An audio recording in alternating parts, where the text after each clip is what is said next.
Welcome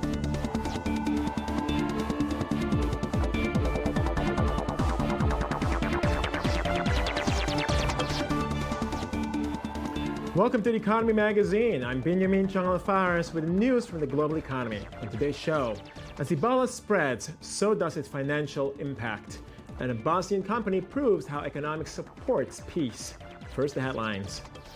European shares sank for a sixth day as the Eurozone's economic woes weigh on companies' earnings potential and investor confidence continues to weaken. The Stoxx Europe 600 index dropped 1.14% to 317.90 around midday in London for its lowest level in 8 months. German investor confidence decreased for a 10th month in October to minus 3.6, the lowest level since November 2012. Shares in the US and across Asia were also down as warnings of a global slowdown continue to depress financial markets. Crude oil prices have tumbled more than 20% since mid-June as oil producers globally keep supply steady. The Brent oil global benchmark dropped to a near four-year low of $88.89 a barrel on Monday, and the U.S. benchmark dropped to a 22-month low of $85.74 a barrel. U.S. corporations and oil-rich nations have so far refrained from cutting back output, and there is little sign of global demand rising to help erase the surplus. Due to a rift within OPEC, the group is not likely to reduce oil exports in its meeting next month. Analysts and traders said prices could drop below $80 a barrel before U.S. producers feel enough pressure to lower output. Gazprom's second quarter profit rose 13%, but its profit for the first half of the year fell by 23%, owing to its ongoing dispute with Ukraine. Gazprom, Russia's biggest company, said net income in the second quarter rose to $5.6 billion. The company, however, added $3.5 billion in the second quarter to a provision for doubtful trade accounts receivable, primarily from Ukraine. Gazprom, which supplies about 30% of the European Union's gas, halted deliveries to Ukraine over a price and debt dispute in June. It estimates Ukraine owes $5.3 billion and demands $3.1 billion of that to be paid by the end of the year before resuming deliveries. The International Energy Agency said poor electricity infrastructure is sub-Saharan Africa's major barrier to economic and social prosperity. The Paris-based agency said increasing access to modern forms of energy is critical as 2/3 of the population, or 620 million people, still live without electricity. The IEA called for an extra investment of $450 billion in power generation to cut power outages by half and gain universal access to electricity in all urban areas. 600,000 Africans die every year prematurely because of the indoor pollution created by use of biomass for cooking. Better management of energy resources and revenues in the region would boost sub-Saharan Africa's economic growth by almost a third by 2040, the energy agency said. Now, 2 out of every $3 in energy investments is related to export. And that's something that you have to change, because only in that way you can provide access to all these people that don't have them at the moment. Shares in DLF, India's largest real estate group by sales, fell 25% on Tuesday following a fundraising ban by the country's market regulator. The Securities and Exchange Board of India barred the heavily indebted construction group from tapping fresh funds for 3 years. The ban follows irregularities and improper provision of information to the regulator during DLF's IPO in 2007. Since then, the company has lost 90% of its stock market value, which stood at roughly $3.3 billion on Tuesday. As Ebola, the most contagious epidemic since AIDS, spreads through African states and across the ocean, the killer disease also has a grave financial impact. Here's the story. I want to announce that Customs and Border Protection is beginning the enhanced passenger processing protocols for all the travelers entering the United States from the Ebola-affected countries of Guinea, Liberia, and Sierra Leone here at JFK today. With the Ebola virus now reaching Europe and the United States, security has tightened for intercontinental air travelers, which could spell trouble now for airlines. For instance, Air France, KLM, Lufthansa, and EasyJet lost respectively 14%, 10%, and 9% last week. Tourism hasn't been immune to the virus either. For example, TUI Travel has lost nearly 4% on the stock market last week. World Traveler shows a fall of 30 to 40% of its flights to South Africa. For now, mostly West Africa is affected, though. According to the World Bank, the economic cost for 2014 could range between $2.2 to $7.4 billion. 2015 could see losses of $1.6 to as much as $25 billion if this contagion spreads further. Ladies and gentlemen, unless we quickly contain and stop the Ebola epidemic, nothing less than the future of not only West Africa, but perhaps even Africa is at stake. The Ebola crisis in West Africa has already infected more than 8,000 people and claimed more than 3,800 lives. Two scenarios are possible, according to the World Bank. The first, called low Ebola, assumes the epidemic should be mastered by the end of 2014, resulting in a loss of $3.2 billion. The second, called high Ebola, sees the contamination lasting until the end of next year, with losses of up to $32 billion for the African continent, a figure in perspective since it represents only 0.5% of Africa's GDP. Well, desperate times do call now for drastic measures. The IMF gives almost carte blanche to African states dealing with the Ebola crisis. It's, after all, the most contagious epidemic since AIDS. It's very rare for the IMF to say that, but on this occasion I will say it. It is good to increase the fiscal deficit when it's a matter of curing the people, of taking the precautions to actually try to contain the disease. The IMF doesn't say that very often. It's good to increase the fiscal deficit. In order to limit the spread of the disease, Morocco, which is hosting the African Cup of Nations, a symbol of the continent, asked to postpone the event to a later date. The Francophone Summit, meanwhile, planned in Dakar, is also on hold until we can see an amelioration to this situation. Bekto Precisa, a Bosnian manufacturing company, proves how economic interests serve to draw together ethnic groups that were previously at war. More in the following report. Design, manufacture, and then refine. But the key buzzword in this Bosnian company is cooperate. Whatever their ethnic background, workers produce together ultra-precise injection molds, which are then used to develop the components, notably for cars. We started 9 years ago with 9 employees, and now we have about 540 employees. We realized growth opportunities during the economic crisis. We had a chance at the crisis and we succeeded.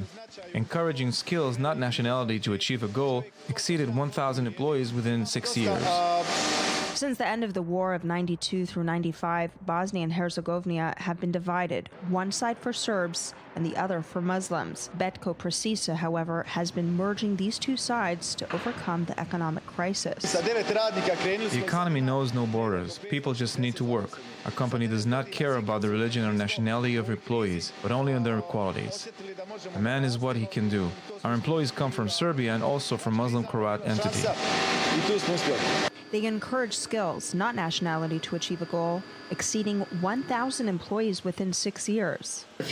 This company does not judge you for who you are or where you're from. Professional quality is the sole criterion. My name and my nationality count for nothing. A model that has worked for this company has allowed it to successfully win over the most major brands. It exports more than 95% of its production to Western Europe, the United States, and also Mexico. But for now, it remains an exception in one of the poorest countries in Europe, where unemployment is 44%. French economist Jean Tirole on Monday became the 46th person to win the Economics Prize in memory of Alfred Nobel for his analysis of market power and regulation. We're joined now by financial analyst Lionel Friedfeld to better understand the significance of this event. Mr. Friedfeld, congratulations. as a fellow Frenchman, of course. I mean, I understand from reading several articles that people weren't necessarily as familiar with Jean Tirole until he won the Nobel Prize. Exactly. He's actually a low-profile economist. He has an outstanding education, went to the best school in France, Polytechnique. He did his PhD in France, a double PhD in MIT, and he's actually created a school in south of France called the Toulouse School of Economics, which is like the LSE, London School of Economics. We're actually specializing into microeconomy. He's not speaking about GDP, about, like Keynes, about like percentage employment. He's not looking at the global pictures. What is interesting him is the small pictures, is the specific companies, the capital market. Right. And that's why, and today since the collapse of Lehman Brothers and all the financial crises, looking at global trends is not enough because the model is working during growth time. But when you got high volatility in the market, you have to reinvent the model. And he's reinventing the model in this case. Right. Okay, but we've seen essentially that Jean Tirole has been working since the 80s on curbing the power of big companies. He's very much seen as a crusader, if you want, of regulation and competition policy. I was just wondering, if you look at the Royal Swedish Academy of Sciences, which essentially has as its aim to promote the sciences, strengthen their influence in society, is it fair to say that the Academy has a bias towards those who promote its own views? I wouldn't put it this way. It's actually putting a revolution because in given sectors, could be banking, could be telecom, usually you have few players, 4 or 5 players. One question, what could be the cost of a credit card? A credit card as a consumer, you have to pay $5, $50 or $100. Right. If you pay $0, the bank is not making any money. If you pay $100, the consumer is not happy and the bank are making too much money. So that's why he introduced the concept that you have to put regulation, but a kind of a smart regulation into the market. And he says that the state doesn't have to deal with everything, but has to be regulated. Another example, during the financial crisis in the US, they say you had non-financial, like banks and financial institutions, they were not regulated in the US, but they received public money, they were saved by the US, and there is no reason for that. Only a public or a bank which is regulated by the financial authority in the US, if there is a problem, should receive government or federal money to be saved. Okay. Well, let's actually hear a comment now from Tirole regarding regulation and the ongoing crisis. If the regulation and the banking supervision were very lax before the crisis, and it is often the case because crises, whether they are banking crises or sovereign debt crises, are always looming when things are going well. And obviously, when things are going well, nobody wants to touch something that in the end doesn't have too many problems. And once the crisis begins, that it's necessary to intervene, and then there are no good choices. There are bad choices and very bad choices. Now, Jean Tirole's theories sound very interesting. They sound great. How would they fare if they were actually implemented? No, it's actually implemented because if you look in a couple of markets, either in the US or in Europe, for let's say the telecom sectors, you have, or we take the example of Israel, you had 3 large players. They said there is not enough competition into the market, and the government gave license to other players to come into the mobile industry. It created competition, and the price went down. So it's actually doing a stimuli, so it's actually implemented. And in the struggling French economy? In France, it's exactly the same case. They used to have 3 operators. They opened, they gave a license. But in the US, exactly the same. It's to be like kind of smart regulation. Still, it sounds like he makes himself, he seems like a very modest man. Is the winning of the Nobel Prize, is that something that will boost him, so to speak? Will it give him more influence? Definitely. Today, Mr. Tirole has a 24-page of resume. He received many awards in the world, but he's a kind of he's not speaking on TV all the time to say how you should do that, employment should increase interest rate, and advise government. Today he was very focused on the fundamentals of his work. He's the founder of the Toulouse School of Economics. The people are doing research. He's dealing with students, with researchers all the time. So today, obviously, because he's going to receive the Nobel Prize, he's going to be a lot on TV and already made a couple of comments. So let's see actually what he has to say in terms of comments regarding the French labor market. We propose a reform with Olivier Blanchard, who is now chief economist of the IMF. We proposed 10 years ago a reform for the French labor market. As you know, one of the bad things about France is that the young people have a hard time finding a job. And when they find a job, it's usually a short-term job where they get no training. And we are trying to design a reform that will actually open the labor market to just young people. But that takes time because people have to be convinced, and so far it hasn't been adopted. But that's life. Sometimes we are more powerful, we are more influential, either in Paris or in Brussels or elsewhere. I don't spend my life in Paris or Brussels trying to push for those reforms. I'm a researcher, so what I try to do is to really help design the policies, and then I hope they will be taken up by others later on. Is there any kind of connection between the rise of Thomas Piketty and the rise of Jean Tirole? I mean, do we see a whole new wave of French economists? It's true, maybe on the media, maybe because they have international more appeal. But here we're looking about strong fundamentals.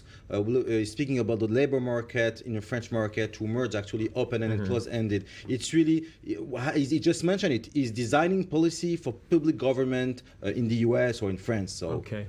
Well, thank you. Financial analyst Lionel Friedfeld, thank you very much for joining us. That's it for us at The Economy Magazine. I'm Benjamin Charles Faris. Join us again tomorrow. Thank you.